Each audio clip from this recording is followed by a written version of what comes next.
നിയമസഭാ ചോദ്യോത്തരവേള പലപ്പോഴും രസകരമായി തന്നെ പര്യവസാനിക്കാറുണ്ട്. അത്തരത്തിലൊരു ചർച്ചയ്ക്ക് നിയമസഭ സാക്ഷ്യം വഹിച്ചിരുന്നു. തിരൂർ MLA കുർക്കോളി മൊയ്തീനാണ് ചോദ്യോത്തരത്തിന് തുടക്കം കുറിച്ചത്. തിരൂർ നിലമ്പൂർ പാതയിൽ മെട്രോ സർവീസ് അല്ലെങ്കിൽ മെട്രോ മാതൃകയിൽ റെയിൽവേ സംവിധാനം വേണമെന്നാണ് മൊയ്തീൻ MLA ആവശ്യപ്പെട്ടത്. ഈ ചോദ്യത്തിനോട് പ്രതികരിച്ച മുഖ്യമന്ത്രി പിണറായി വിജയൻ ചോദ്യത്തെ പരിഹാസത്തോടെയാണ് നേരിട്ടത്. പതിറ്റാണ്ടുകൾ കഴിഞ്ഞാലും നടക്കാൻ പോകാത്ത ഇത്തരം പദ്ധതികൾ ചോദ്യോത്തരമാക്കുമ്പോൾ സ്പീക്കർ അടക്കം ശ്രദ്ധിക്കണമെന്ന മുന്നറിയിപ്പും നൽകിയാണ് മുഖ്യൻ ഇരുന്നത്. അതിന്റെ ദൃശ്യങ്ങൾ നമുക്ക് കാണാം. സർ, വാഹനപ്പെരുപ്പവും യാത്രക്കാരിലുണ്ടായ വൻ വർധനവും റോഡ് മാർഗമുള്ള യാത്രകൾ ദുസ്സഹമായി കൊണ്ടിരിക്കുന്ന ഒരു കാലഘട്ടത്തിലാണുള്ളത്. ഏറ്റവും കൂടുതൽ ജനസംഖ്യയുള്ള മലപ്പുറം ജില്ലയിൽ ഈ ദുരിതം അതിനേക്കാളേറെ കഷ്ടമാണ്. കേരളം ഒരു നഗരമായി മാറ്റപ്പെട്ടുകൊണ്ടിരിക്കുന്ന ഒരു സന്ദർഭമാണ്. കേരളത്തിനേക്കാൾ ധൃതിയിലാണ് മലപ്പുറം ജില്ലയിലെ ജനവാസ കേന്ദ്രങ്ങൾ നഗരവൽക്കരിക്കപ്പെടുന്നത്. ഈ സന്ദർഭത്തിൽ പുതിയ യാത്രാ മാർഗങ്ങൾ കണ്ടെത്തേണ്ടത് തുറക്കേണ്ടതും ആവശ്യമാണ്. ആ നിലക്കാണ് കേരളത്തിലെ ഏറ്റവും പഴക്കമുള്ള റെയിൽവേ സ്റ്റേഷനാണ് തിരൂരിലേത്. ബേപ്പൂരിൽ നിന്ന് തിരൂരിലേക്കും തിരൂരിൽ നിന്ന് ഷൊർണൂരിലേക്കും ഷൊർണൂരിൽ നിന്ന് നിലമ്പൂരിലേക്കുമാണ് ആദ്യത്തെ റെയിൽപാത കേരളത്തിൽ വന്നത്.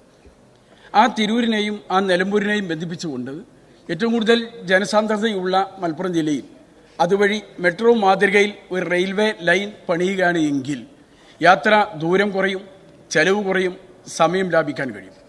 ഇതിനോടൊപ്പം തന്നെ നഞ്ചങ്കോട് നിന്ന് മൈസൂരിലേക്ക് അരനൂറ്റാണ്ടിലധികമായി ചർച്ച ചെയ്യപ്പെട്ടു വരുന്ന ഒരു പാതയുടെ വർത്തമാനം നമുക്കെല്ലാവർക്കും അറിയാം. 2013-14 വർഷത്തിൽ അതിൻ്റെ സർവേ നടത്തി അത് നടപ്പിലാക്കാൻ വേണ്ടി സംസ്ഥാനവും കേന്ദ്രവും 51%, 49% എന്നീ ക്രമത്തിൽ പണം വഹിച്ചുകൊണ്ട് അത് നടത്താം എന്നതിനെക്കുറിച്ചുള്ള ധാരണകളും ചില വർത്തമാനങ്ങളും പത്രത്തിൽ വായിക്കുവാനും നമുക്ക് സാധിക്കുകയുണ്ടായി. അതും അതിൻ്റെ തുടർ നടപടികൾ ഒന്നുമായിട്ടില്ല. അരനൂറ്റാണ്ടിലേറെ പഴക്കമുള്ള ഒരു സർവേയാണ് തിരൂർ എടപ്പള്ളി റെയിൽവേ സ്റ്റേഷന് വേണ്ടിയുള്ള സർവേ. അതും എവിടെയും എത്താതെ കിടക്കുന്ന ഒരു സന്ദർഭമാണുള്ളത്. അതേപോലെ തിരുനാവായിൽ നിന്ന് ഗുരുവായൂരിലേക്ക് മറ്റൊരു സർവേയും നടക്കുകയും അത് തുടങ്ങാൻ പോകുന്നു എന്നൊക്കെ ഉള്ള പറഞ്ഞു കേട്ടു എങ്കിലും അതും ആരംഭിച്ചിട്ടില്ല. തിരൂരിൽ നിന്ന് ഈ രണ്ട് പാതകളും വടക്കോട്ടും തെക്കോട്ടും കൊണ്ടുപോകാൻ നമുക്ക് സാധിക്കുക കൂടി ചെയ്താൽ ഈ മെട്രോ ലൈൻ ഇതിനെ ബന്ധിപ്പിച്ചുകൊണ്ട് നടുക്ക് വരിക കൂടി ചെയ്യുകയാണ് എങ്കിൽ തിരുവനന്തപുരത്ത് നിന്ന് മൈസൂരിലേക്കുള്ള യാത്രാ ദൂരം, റെയിൽവേ ദൂരം ഇപ്പോഴുള്ളതിൻ്റെ പകുതിയായി ചുരുങ്ങുന്നു എന്നുള്ളതാണ് സംഭവം. ഇപ്പോൾ 961 കിലോമീറ്റർ റെയിൽവേ വഴി യാത്ര ചെയ്താലേ തിരുവനന്തപുരത്ത് നിന്ന് നമുക്ക് മൈസൂരിലെത്താൻ സാധിക്കുകയുള്ളൂ. അതേപോലെ തന്നെ കാസർഗോട്ടുള്ള യാത്രക്കാരൻ മൈസൂരിലെത്തണമെങ്കിൽ റെയിൽവേ വഴി യാത്ര ചെയ്യാൻ 503 കിലോമീറ്റർ യാത്ര ചെയ്യണം. ഇതുവഴി ഒരു പാളം വരിക കൂടി ചെയ്താൽ കാസർഗോഡ് നിന്ന് 100 കിലോമീറ്റർ കുറഞ്ഞ ദൂരത്തിൽ യാത്ര ചെയ്ത് മൈസൂരിലെത്താൻ സാധിക്കും. തിരുവനന്തപുരത്ത് നിന്ന് പോവുകയാണ് എങ്കിൽ ഇപ്പോൾ ഉള്ളതിന്റെ പകുതിയിൽ താഴെ ദൂരം മാത്രമേ വരികയുള്ളൂ. ഈ പാത പണിയാൻ അതിനുവേണ്ട സർവേ നടത്താൻ കേന്ദ്രത്തിനോട് ആവശ്യപ്പെടാൻ നമ്മൾ സന്നദ്ധമാകുകയാണ് എങ്കിൽ കേരളത്തിൽ വലിയ വികസന കുതിപ്പാണ് ഉണ്ടാകാൻ പോകുന്നത്. ഇത് ജനവാസം കുറഞ്ഞ മേഖലയിലൂടെ രണ്ട് ഭാഗത്തേക്കും കൊണ്ടുപോകാൻ നമുക്ക് സാധിക്കുകയും ചെയ്യും. ചെലവ് ചുരുങ്ങി യാത്രയും സമയലാഭവും കിട്ടുന്ന തരത്തിൽ കേരളത്തിന്റെ വളർച്ചയ്ക്ക് ഈ കുതിപ്പിന് ശക്തി പകരാൻ ഈ പാത വഴിയൊരുക്കുകയുണ്ട്. മാത്രമല്ല നമുക്കറിയാം, വിഴിഞ്ഞം തുറമുഖം വലിയ പ്രതീക്ഷയും നമ്മുടെ അഭിമാനവുമാണ്. ആ വിഴിഞ്ഞത്തിന്റെ പൂർണ്ണ പ്രയോജനം ലഭിക്കണമെങ്കിൽ ഈ ദൂരക്കുറവ് വലിയ ഗുണകരമാവും.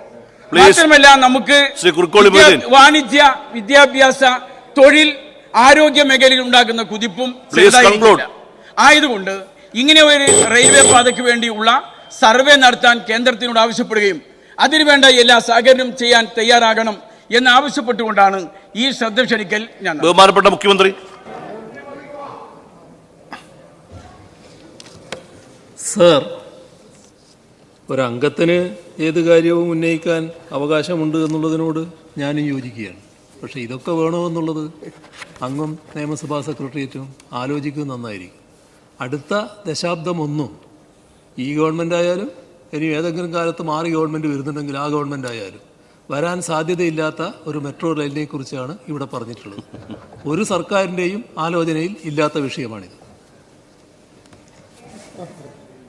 യെസ്. ചോദ്യം.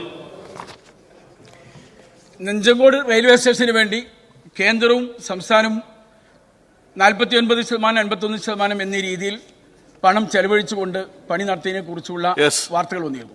അത് നടപ്പിലാക്കാൻ സംസ്ഥാന ഗവൺമെന്റ് ബഹുമാനപ്പെട്ട മുഖ്യമന്ത്രി. സർ, റെയിൽവേ സ്റ്റേഷനൊക്കെ അഭിവൃദ്ധിപ്പെടുത്താൻ ആവശ്യമായ നടപടികൾ നമുക്ക് സ്വീകരിക്കാം.